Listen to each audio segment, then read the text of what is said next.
রাঙ্গামাটি চট্টগ্রাম মহাসড়কে সিএনজি চালিত অটোরিকশা ও পিকআপ ভ্যানের মুখোমুখি সংঘর্ষে নিহত বেড়ে ৬ জনে দাঁড়িয়েছে। মূলত অটোরিকশার চালকসহ ৬ জনই মারা গেছেন। এর মধ্যে ৪ জনই চট্টগ্রামের বিভিন্ন উপজেলার বাসিন্দা। এদিকে সড়ক দুর্ঘটনার পর পিকআপ ভ্যানের চালক পলাতক রয়েছে। ঘটনার জন্য দায়ী চালককে ধরতে অভিযান চলছে বলে জানিয়েছে পুলিশ।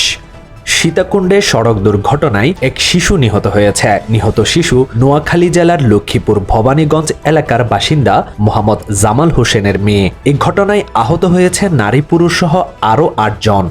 মহেশখালীতে আম পাড়তে উঠে গাছ থেকে পড়ে আবু রায়হান নামের এক কিশোরের মৃত্যু হয়েছে। শনিবার সকাল 10:30টায় উপজেলার ছোট মহেশখালী ইউনিয়নের সিপাহীরপাড়া এলাকায় এই ঘটনা ঘটে।